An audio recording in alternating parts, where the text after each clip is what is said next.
WhatsApp 081166667975. Kemudian Anda yang monitor lewat RRI Digital pagi hari ini juga selamat pagi, Anda bisa saksikan langsung ya. Kemudian yang saat ini juga monitor lewat YouTube di kanal YouTube RRI Pro 1 Padang, Anda juga bisa chat langsung di kolom komentarnya. Oke Ustadz, tadi Pak Albert juga menanyakan ada kemungkinan tidak misalnya yang jawab yang pertama tadi Ustadz, kemungkinan arah matahari. Jadi tidak ada kemungkinan berubah arah kiblat itu, tidak ada. Misalnya katakanlah gempa atau longsor dan lain sebagainya ya, berubah posisi masjid karena musibah gempa boleh jadi ya, karena masjidnya sudah digoyang gitu. Tapi yang kiblat sebenarnya tidak pernah berubah. Sebenarnya yang saya pahami adalah kalau gempa itu menghancurkan bangunan bisa jadi, tapi kalau kiblatnya tetap sama.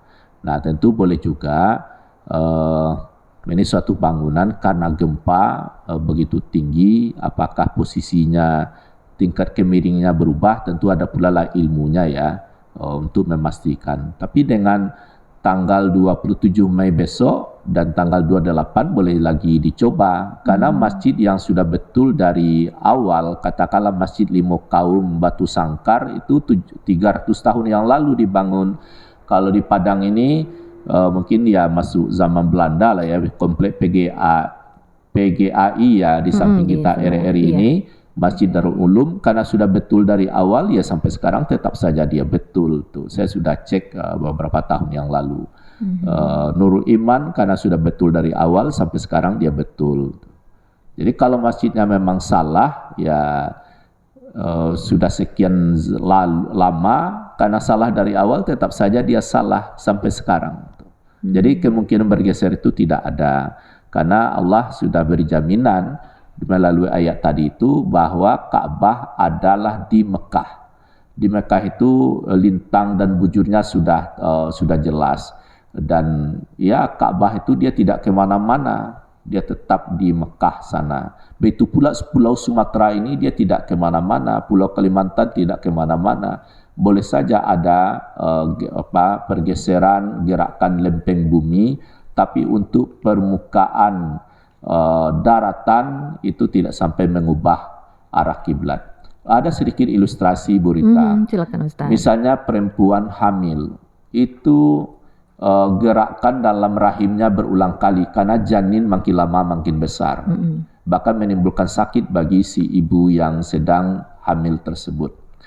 Berapa kali gerakan di rahim itu tidak tahu lagi jumlahnya. Pertanyaannya, adakah bergeser pusar ibunya ke kiri atau ke kanan atau ke bawah sedikit? Kan tidak, dia tetap di tempatnya. Nah itulah kira-kira sekedar ilustrasi. Ka'bah sebagai pusat bumi dia tidak kemana-mana. Walaupun ada gerakan dalam perut bumi, karena bumi ini kan dia terbang melayang mengelilingi matahari sambil berputar lagi. Jadi butuh energi, butuh pembakaran dalam perut bumi. Nah, walaupun pembakaran dalam perut bumi banyak gerakan, bahkan sampai ada letusan melalui gunung dan dasar laut, tapi untuk arah kiblat tidak ada perubahan. Nah, kira-kira begitulah ya kasih sayang Allah, dan bahkan gunung pun dipancangkan di bumi itu untuk menjaga kestabilan arah kiblat. Ada ilustrasi dari dialog Ustadz Abdul Somad, dia melihat diskusi dua profesor. Misalnya meja di alas, lalu alas meja itu dipaku dengan paku payung. Nah meja itu kalau digoyang-goyang tidak apa-apa, yang alas meja tetap di tempatnya. Jadi ibaratnya gunung ini ibarat paku payung memancang ya bumi ini sehingga stabil, sehingga permukaan bumi ini dia berada dalam keutuhan. Apa saja bangunan, rumah dan ya masjid yang dibangun, sehingga betul arah kiblatnya dari awal sampai akhir kalau memang sudah betul dari awal. Nah, kira-kira seperti itu. Allahu a'lam. Ya, pendengar kita masih ada waktu, silakan jelang pukul 6 waktu Indonesia Barat. Sudahkah, terutama di rumah-rumah tangga ini ya Ustadz ya, juga di masjid-masjid juga. Apakah Anda sudah cek arah kiblat? Nah, kalau belum, silakan ini bisa dicek pada tanggal 27, 28 dan 29 Mei ya, Ustadz. Bisa. Nah, Ustadz, ini mungkin ada pendengar kita yang baru bergabung di perbincangan kita untuk hari ini. Tidak apa-apa dijelaskan kembali Ustadz bagaimana cara kita menceknya. Jadi Bapak Ibu pendengar semua yang berbahagia, pada tanggal 27 Mei yang dikuatkan oleh pemerintah sekarang resmi, kita berdoa semoga hari cerah. Nah, tanggal 27 Mei itu hadirkan benda tegak lurus. Boleh saja tiang kita buat atau kita gantung batu lalu digantung sehingga benangnya lurus. Agak ditebalkan benangnya, nanti benda yang tegak lurus tadi, tiang listrik atau jendela, konsennya yang dapat sinar matahari, garis bayang-bayang benda yang tegak lurus itu, maka garis itu cocok dengan arah kiblat. Apabila garis ini sudah dapat, berlaku sampai akhir zaman. Makanya jangan lupa diabadikan atau dipermanenkan. Ya. Boleh dipermanenkan dengan lakban atau spidol permanen atau dengan tanda tertentu sehingga dia tidak hilang, berlaku untuk selamanya. Ini momen di bulan Mei ini kita lakukan. Sebenarnya ada lagi kan setiap tanggal 15 dan 16 Juli, tentu 2 bulan ke depan. Jadi kalau misalnya gagal yang bulan Mei, menunggu 2 bulan lagi. Berarti bisa dicek kembali kalau seandainya cuaca tidak cerah, begitu ya Ustadz ya, tidak cerah ataupun belum sempat cek pada bulan ini, bisa dilakukan 2 bulan ke depan. Tapi mudah-mudahan bisa bulan ini ya Ustadz. Bisa, mudah-mudahan ya.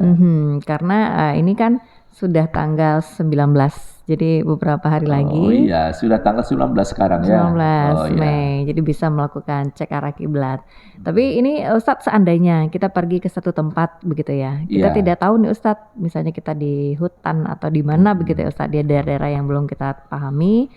Ini bagaimana cara kita tahu kita sholat ke arah kiblatnya gimana tuh Ustadz? Berarti ini kajian fikih lagi ya. Orang yang dalam perjalanan di kapal, pesawat, di hutan raya yang tidak ada pedoman misalnya, atau malam gelap gulita, tidak ada tempat bertanya, tidak tahu matahari entah di mana terbit terbenamnya, tidak tahu, maka berlakulah. Ini baru bisa kemana saja menghadap, ya berlakulah kiblat ke sana. Karena ini juga pernah terjadi. Lalu masing-masing menggaris arah kiblatnya. Ya malam digaris. Yang satu lagi salat dia garis pula. Besoknya dilihat, inilah garis aku. Inilah garis aku, kata yang lain. Ternyata tidak ada yang betul di antara mereka itu. Lalu menghadap Rasulullah, maka disinilah kemana saja menghadap, di situ ada wajah Allah. Kalau ada pedoman, misalnya tempatnya sudah jelas, masjid, lapangan, rumah, kan tidak dalam kondisi darurat, tidak berlaku kemana menghadap, mau ke barat ke timur, di sana ada wajah Allah, tidak bisa seperti itu. Tapi kalau darurat ya boleh, seperti tadi itu dalam hutan raya misalnya ya, jadi boleh menghadap kemana saja. Tapi untuk kemajuan sekarang, satelit ada, pakailah kompas. Di daerah mana, misalnya kalau di Sumatera kan sudah jelas itu arah kiblatnya. Bagi yang melakukan perjalanan menelusuri, mungkin ada mahasiswa pencinta alam dan lain-lain lah ya. Juga di Android kan sudah ada aplikasi menentukan arah kiblat. Pakai juga itu. Tentu benar cara memakainya, pelajari benar sebelum terjun ke lapangan atau ke hutan misalnya. Sudah digunakan itu, tempatnya harus datar, jauh dari besi, tersambunglah ke satelit sehingga bisa dijadikan pedoman. Yang penting ada usaha, tapi tidak ada tempat bertanya, media pun tidak ada satupun. Yang di sini boleh kemana saja menghadap. Oke, itu kondisi tertentu ya Ustaz, Ya. darurat. Baik Ustaz, ini tanpa terasa sudah di penghujung ini Ustaz, iya. kebersamaan kita karena sudah pukul 5:54 waktu Indonesia Barat. Silakan Ustaz, kesimpulan perbincangan kita nanti kan pendengar bisa lihat lagi di kanal YouTube RRI Pro 1 Padang, dilihat lagi penjelasan dari Ustadz Firdaus tentang cek arah kiblat. Ya benar Bu Rita, harus semuanya sabar, boleh dicek ulang, ditonton ulang lagi sehingga bisa mengikuti dari awal. Nah jadi begini, himbauan pemerintah, Kementerian Agama kita dukung, kita sahuti, atau tadi istilahnya dieksekusi ya. Kita agendakan benar bahwa tanggal 27 Mei tahun ini, ya bulan ini, hanya tinggal beberapa hari lagi dari sekarang, diagendakan beberapa menit sebelumnya sudah berada di tempat, apakah di rumah atau di masjid atau tempat kerja. Itu untuk dipastikan arah kiblatnya benar atau tidak. Misalnya yang bekerja dalam gedung yang berlantai sekian, nak masuk sinar matahari, ya mungkin ya di luar gedung lah, di luar gedung dilakukan itu ya. Pokoknya harus dapat sinar matahari, karena pada tanggal itu kita di Indonesia kan tidak bisa melihat Ka'bah. Dari sekarang kan tidak bisa kita melihat Ka'bah. Nah, di mana letak Ka'bah itu, seakan-akan matahari berkata, wahai penduduk dunia yang saya sinari sekarang, menghadaplah kepada aku, karena di bawah aku ini ada Ka'bah. Jadi orang utara menghadaplah ke selatan dari Ka'bah, orang selatan menghadaplah ke utara, orang barat menghadaplah ke timur, dan sebaliknya. Pokoknya hadapkan badan ke matahari, seluruh penduduk dunia yang mendapat sinar matahari, karena di Makkah waktu itu pukul 12:18. Bagi kita sudah sore, karena kita duluan 4 jam. Nah, jadi asal dapat sinar matahari pada jam sekian, apakah orang Australia dapat sebagian, orang India juga dapat. Nah, kita akan untuk Indonesia ini fokusnya pukul 16:18 itu, hadapkan badan ke matahari, sudah menghadap ke Ka'bah, karena di bawah matahari itulah letaknya Ka'bah. Supaya abadi bagaimana? Di garis itu dipermanenkan.